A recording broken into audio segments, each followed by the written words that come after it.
आज एक संघ भारत आपण बघतो आहे, याचं श्रेय जर कोणाला द्यायचं असेल तर ते भारतरत्न डॉक्टर बाबासाहेब आंबेडकरांनी तयार केलेल्या संविधानाला आपल्याला द्यावं लागेल।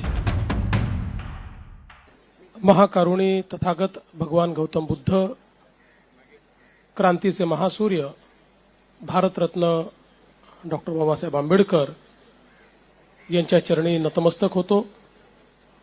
आज भारतरत्न डॉक्टर बाबासाहेब आंबेडकरांच्या जयंतीच्या कार्यक्रमाच्या निमित्ताने या ठिकाणी उपस्थित असलेले महाराष्ट्राचे सन्माननीय राज्यपाल आदरणीय श्री सी.पी. राधाकृष्णनजी, आमचे सहकारी उपमुख्यमंत्री आदरणीय एकनाथराव शिंदेजी, अजितदादा पवारजी, विधानसभेचे अध्यक्ष राम शिंदेजी, अण्णा बनसोडेजी, आमचे सहकारी आशिष शेलारजी, संजय शिरसाटजी, संजय राठोडजी, राहुल शेवाळेजी, भाई गिरकरजी, नागसेन कांबळेजी, राहुल बोधीजी, आपल्या मुख्य सचिव श्रीमती सुजाता सौनिक, श्री भूषण गगरानी, श्री हर्षदीप कांबळे, श्री विजय सूर्यवंशी, श्रीमती आचल गोयल, मंचावर आणि मंचासमोरील सर्व मान्यवर माता भगिनी आणि बंधूंनो,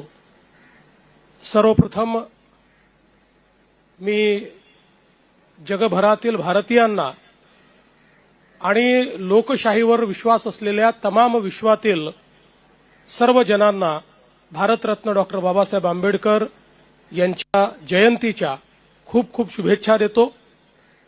आणि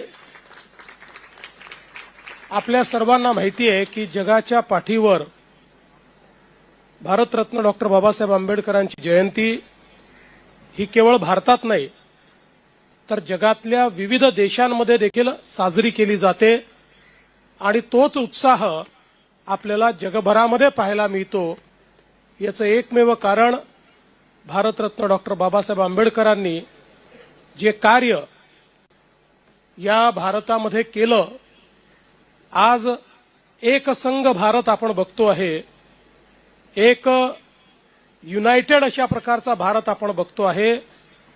याचं श्रेय जर कोणाला द्यायचं असेल तर ते भारतरत्न डॉक्टर बाबासाहेब आंबेडकरांनी तयार केलेल्या संविधानाला आपल्याला द्यावं लागेल। आणि त्याच संविधानाची 75 वर्ष पूर्ण झाल्यामुळे संविधानाच्या अमृत महोत्सवाचं देखील आपण वर्ष या ठिकाणी साजरं करतोय। खरं तर या देशामध्ये भारतरत्न डॉक्टर बाबासाहेब आंबेडकरांनी केलेलं कार्य हे अतुलनीय अशा प्रकारचं आहे।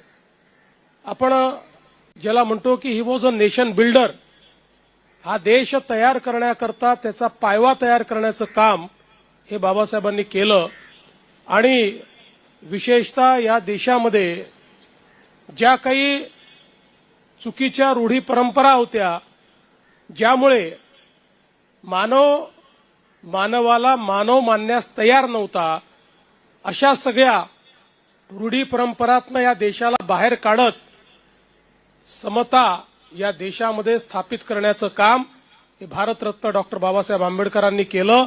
आणि संविधानाच्या माध्यमातून प्रत्येक व्यक्तीला जगण्याचा समान अधिकार दिला, प्रत्येक व्यक्तीला संधीची समानता दिली आणि प्रत्येकाची स्वप्न ही पूर्ण होऊ शकतील अशा प्रकारचं संविधान हे भारतरत्न डॉक्टर बाबासाहेब आंबेडकरांनी आपल्याला दिलं। आणि म्हणूनच देशाचे प्रधानमंत्री माननीय नरेंद्र मोदीजी म्हणतात की मला कुठल्याही धर्मग्रंथापेक्षा प्रिय जर काही असेल तर ते भारताचं संविधान आहे। कारण भारताच्या विकासाच्या वाटचालीमध्ये, विकसित भारत घडवण्यामध्ये जर कोणाचा मोलाचा वाटा असणार आहे तर तो या भारताच्या संविधानाचा असणार आहे, असे आपले बाबासाहेब या ठिकाणी होते। एक अत्यंत मेधावी अशा प्रकारचं त्यांचं छात्र जीवन राहिलेलं आहे आणि सातत्याने शिक्षण घेत असताना समाज उत्थानाचा विचार त्यांनी कधी सोडला नाही। आणि ज्यावेळी संधी मिळाली त्यावेळी समाज निर्मितीचं जे कार्य त्यांनी केलं आहे ते अतुलनीय अशा प्रकारचं कार्य आहे।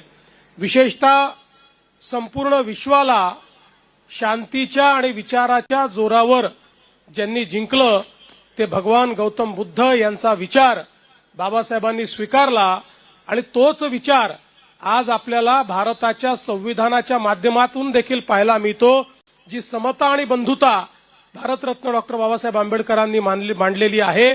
आपल्या संविधानाचा जो गाभा आहे हा आपल्याला भगवान गौतम बुद्धांच्या विचारातनच तयार झालेला पाहायला मिळतो. आणि म्हणूनच हा शाश्वत विचार, जो जगाने स्वीकारलेला विचार, हा विचार रुजवण्याचं काम हे भारतरत्न डॉक्टर बाबासाहेब आंबेडकरांनी केलं. आज खरं म्हणजे ज्यावेळी त्यांच्या जयंतीच्या निमित्ताने आपण सर्व लोक बाबासाहेबांची आठवण करतो, ज्यावेळी खऱ्या अर्थानं त्यांना नमन करतो, त्यावेळी एकच संकल्प आपण सगळ्यांनी घेतला पाहिजे की कुठल्याही परिस्थितीत जी संवैधानिक मूल्य आपल्याला सांगितलेली आहेत त्या मूल्यांपासनं आपण तसूभरही दूर होणार नाही. भारताचं संविधान हे आपल्याकरता सर्वोच्च असेल आणि या संविधानानेच चालण्याचा प्रयत्न आपण करू.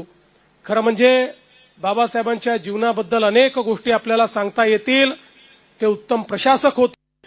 त्यांनी या ठिकाणी ज्या ज्या विभागाची जबाबदारी स्वीकारली, मग तो लेबर विभाग असो, तो पाटबंधारे विभाग असो, तो पॉवर विभाग असो, आज जे आपल्याला काम या देशामध्ये पाहायला मिळत आहे, पहिला पाटबंधारे प्रकल्प असेल, बाबासाहेबांची संकल्पना होती. नॅशनल ग्रीड असेल, बाबासाहेबांची संकल्पना होती. कामगारांना त्यांचे अधिकार द्यायचे कायदे असतील, बाबासाहेबांची संकल्पना होती. त्यामुळे संविधान निर्माण करताना प्रमुख कायदे देखील आणि प्रमुख लोकांच्या त्या ठिकाणी जे काही अधिकार आहेत ते देखील देण्याचं काम आणि विकासाचा पायवा रचण्याचं काम देखील या देशामध्ये बाबासाहेबांनी केलं. पण असे बाबासाहेब आपल्या जीवनामध्ये सतत व्यस्त राहिले. खरं म्हणजे एकच मला गोष्ट त्या संदर्भात सांगायची आहे की कोलंबिया विद्यापीठामध्ये डॉक्टर बाबासाहेब आंबेडकर एक रिव्हियर्ड फेलो म्हणून त्या ठिकाणी पाहिले जायचे. आणि म्हणून तिथलं जे लेमन सोशल सायन्स लायब्ररी आहे, या लायब्ररीने असा निर्णय केला की भारतरत्न डॉक्टर बाबासाहेबांचा पुतळा या लायब्ररीमध्ये लावला जाईल, त्यांच्या हयातीतच तो लावला जाईल, अशा प्रकारचा निर्णय त्या ठिकाणी झाला. आणि मग हा पुतळा तयार करण्याची जबाबदारी वाघ यांनी स्वीकारली. ते सातत्याने बाबासाहेबांच्या पाठीमागे लागायचे की बाबासाहेब तुमचा पुतळा बनवायचा आहे, समोर तुम्ही बसलात तर चांगला बनेल. आणि अनेक वर्ष अनेक वेळा पाठपुरावा केला. शेवटी एक दिवस बाबासाहेबांना वेळ मिळाला आणि बाबासाहेब त्या ठिकाणी गेले. पुतळ्याचं निर्माण सुरू झालं आणि सुरू झाल्याबरोबर जोरदार पाऊस चालू झाला आणि बाबासाहेबांना आठवलं की आपण आझाद मैदानामध्ये गरीब मुलांकरता एक लायब्ररी सुरू केली आहे, जी त्या ठिकाणी मांडवामध्ये सुरू केलेली आहे. त्या लायब्ररीतले सगळे पुस्तकं भिजतील म्हणून तो पुतळा तसाच सोडून बाबासाहेब आझाद मैदानाकडे गेले आणि त्यानंतर तो पुतळा बनवण्याकरता कधीच परत गेले नाही.